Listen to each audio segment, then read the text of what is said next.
এই ছাত্রলীগ নিষিদ্ধ করে দিন। যারা আমার মায়ের বুক খালি করবে তারা এদেশের শিক্ষাঙ্গনগুলোকে কসাইখানায় পরিণত করবে। আমার মায়ের সন্তানেরা পড়তে গিয়ে লাশ হয়ে মায়ের করে ফিরে আসবে। এমন ছাত্র রাজনীতি আমরা দেখতে চাই না।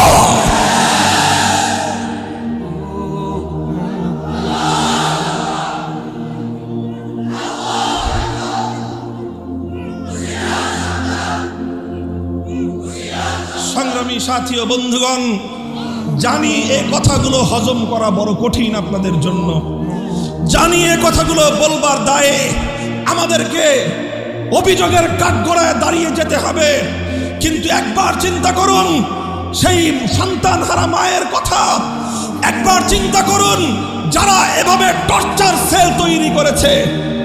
বুয়েটের মধ্যে টর্চার সেল তৈরি হয়, সেই টর্চার সেলে ছাত্ররা ছাত্রদেরকে ধরে এনে পেটায়। এর চেয়ে বড় জাহিলিয়াত আর কি হতে পারে? Abu Jahl, Abu Lahab, Utba, সাইবারা টর্চার সেল তৈরি করেনি, ওরা প্রকাশ্যে পেটাতো। আর আজ স্বাধীন বাংলার মানবিক এই বাংলায় এই সকল দৃশ্য আমাদেরকে বুয়েটে দেখতে হয়, যেখানে মেধার বিকাশ ঘটে।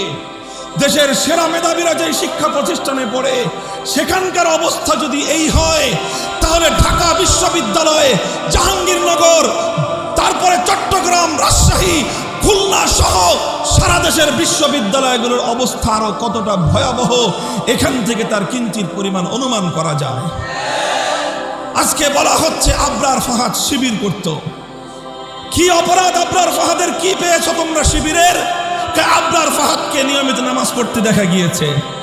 আবরার ফাহাদ বাংলাদেশের স্বার্থ রক্ষা করে, বাংলাদেশের স্বার্থ জলাঞ্জলি দিয়ে, ভারতের স্বার্থকে রক্ষা করে জাতীয়ভাবে যেই চুক্তিগুলো স্বাক্ষর করা হয়েছে, একজন সচেতন ছাত্র হিসেবে দেশের অধিকারের পক্ষে বলিষ্ঠ হাতে সে কলাম লিখেছে।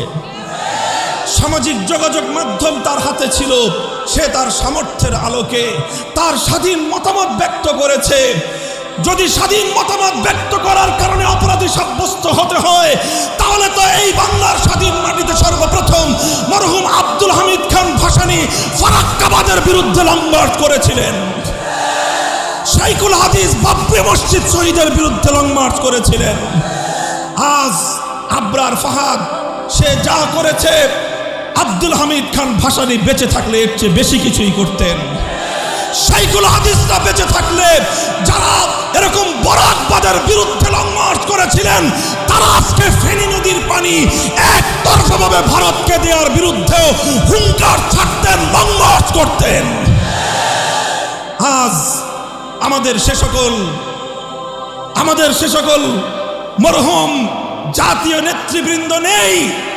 তরুণ আবরার ফাহাদ অন্যায়ের প্রতিবাদ করলো, দেশের পক্ষে কথা বলল, মাতৃভূমিকে ভালোবাসলো। অবস্থা অনেকটাই এমন, আজ বাংলাদেশকে ভালোবাসাই সবচেয়ে বড় অপরাধে পরিণত হয়েছে। দেশের স্বার্থে কথা বলবেন, পিটিয়ে মারবে, অভিযোগ করবার কোনো জায়গা নাই। সংগ্রামী সাথী ও বন্ধুগণ, আমার কথা হলো এভাবেই অন্যায়, অবিচার, জুলুম, শোষণ, দুর্নীতি, জনগণের সম্পদ লুণ্ঠন ফিরিস্তি কয়টার দিব? কয়টার কথা বলবো? তানহামা দাগ দাগ সুদ, পুম্বা কুজা কুজা নেহাদ, সারা শরীর ক্ষত বিক্ষত, মলমার পট্টি আমি কখানে লাগাবো? এভাবেই চলবে?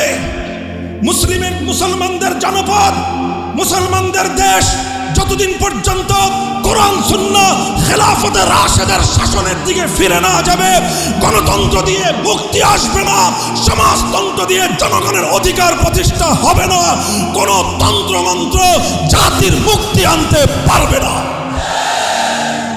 তাই হে তাওহীদি জনতা, মুসলমান, ঈমানকে ভালোবাসো, আল্লাহর কোরআনকে ভালোবাসো, আল্লাহর নবীর সুন্নাহকে ভালোবাসো, খেলাফতে রাশেদার আদর্শকে ভালোবেসে আসো। শপথ নেই আমার এই সোনার বাংলা থেকে সব অপশাসন, সমস্ত অন্যায়, অবিচার এগুলোকে দূরীভূত করে আমার মাতৃভূমিটাকে আমি শান্তির ফুল বাগানে পরিণত করব।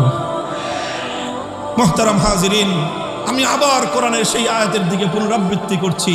ইজা আরাদনা আন নুহলিকা কারিয়াতান আমারনা মুতরাফিহা ফাফাসাকু ফিহা ফাহাক্কা আলাইহাল কওল।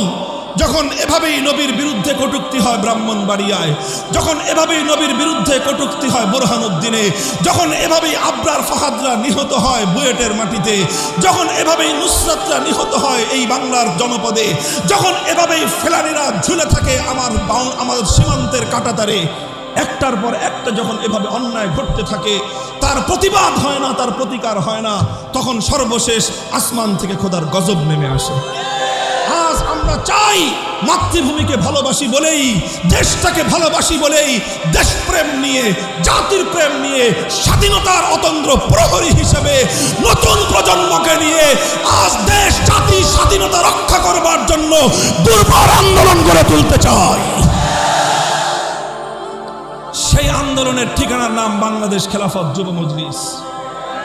বাংলাদেশ খেলাফত যুব মজলিস সম্পর্কে আমার পূর্বতন দায়িত্বশীলরা সংক্ষিপ্ত কিছু বলেছেন। আজকের এই পরিসরে খুব দীর্ঘ কোনো কথা বলার অবকাশ আমাদের নেই।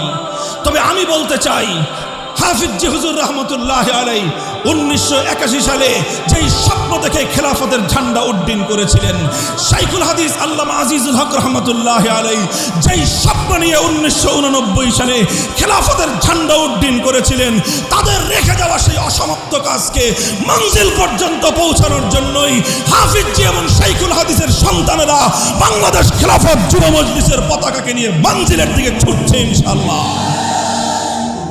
বাংলাদেশ খেলাফত যুব মজলিস শুধুমাত্র রাজনৈতিক সংগঠনের নাম নয়। বাংলাদেশ খেলাফত যুব মজলিস শুধুমাত্র বিশাল বিশাল সম্মেলনের মাধ্যমে শোডাউন করার কোনো মঞ্চের নাম নয়।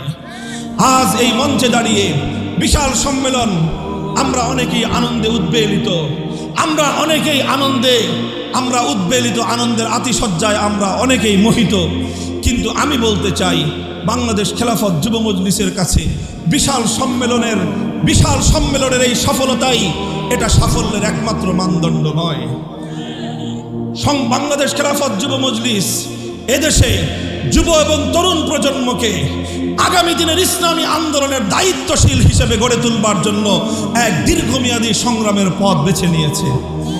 যেই সংগ্রামের পথে তোমাকে কখনো রাতের অন্ধকারে আল্লাহর দরবারে দাঁড়িয়ে তাহাজ্জুদের জায়নামাজে চোখের পানি ছাড়তে হবে।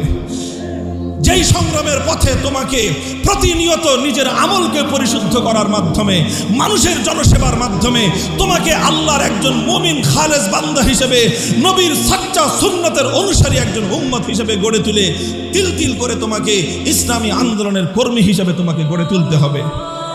আমাদের নিয়মিত কর্মসূচিগুলো রয়েছে। আজ এই সম্মেলনে যেভাবে আমাদের জ্বালাময় বক্তব্য শুনবার জন্য তোমরা বিপুল পরিমাণে জড়ো হয়েছ, এই জড়ো হওয়ার চেয়েও আরো অনেক বেশি আনন্দিত আমরা হব, আরো অনেক বেশি সাফল্য আমরা পাব যদি এর কিয়দংশ অন্তত আমাদের তরবিয়তি সফরে 3 দিনের জন্য আল্লাহর রাস্তায় গিয়ে নিজেদেরকে আল্লাহর দ্বীনের সৈনিক হিসেবে গড়ে তুলবার জন্য জীবনের সময় লাগানোর জন্য যদি প্রস্তুত হয়, আমরা আরো আনন্দিত হব, আমরা আরো সাফল্য খুঁজে পাব। এই বিশাল সম্মেলনের অন্তত 1/10 প্রতি মাসে আমাদের ইসলাহী মজলিসের সব গুজারিতে গিয়ে শেষ রাতে আল্লাহ আল্লাহ জিকিরে যদি তারা শামিল হয়। সংগ্রামী সাথী ও বন্ধুগণ, ফরিদপুরের শীর্ষ ওলামায়ে কেরাম হাফিজ জি হুজুর শাইখুল হাদিস পীর সৈয়দ ফজলুল করিম মুফতি আমিনী রহমতুল্লাহ আলাইহিদের এখানে অনুসারীরা, তাদের সহকর্মীরা, তাদের দীর্ঘ সাহচর্য প্রাপ্তরা এখানে বিদ্যমান। তাদের কাছে আমরা বিনীত অনুরোধ করছি, আপনারা শুধুমাত্র বাংলাদেশ খেলাফত যুব মজলিসকে বাহবা দিবেন না, আপনারা শুধুমাত্র বাংলাদেশ খেলাফত যুব মজলিসকে সমর্থন দেবেন না। আমি আজ শাইখুল হাদিসের সন্তান হিসেবে আপনাদের কাছে দায়িত্ব এবং আমানত রেখে যাই, খেলাফত যুব মজলিসের প্রতিটি অ্যাক্টিভিটি, প্রতিটি কার্যক্রমকে আপনারা মানদণ্ড দিয়ে বিচার করবেন। যেখানে ভুল দেখবেন শুধরে দিবেন, যেখানে অতিরিক্ত আত্মপ্রদর্শনী দেখবেন, কেউ নিজেকে নেতা হিসেবে জাহির করতে চায়, ওকে ডাক দিয়ে শুধরে দিবেন। যাকে দেখবেন নিজের আত্মপ্রদর্শনীর জন্য যুব মজলিসের ব্যানারকে ব্যবহার করছে, আপনারা তার হাত থেকে যুব মজলিসের ব্যানার কেড়ে নেবেন, আমাদেরকে সংবাদ দিবেন, আমরা তার বিরুদ্ধে সাংগঠনিক ব্যবস্থা গ্রহণ করব ইনশাআল্লাহ। সংগ্রামী সাথী ও বন্ধুগণ,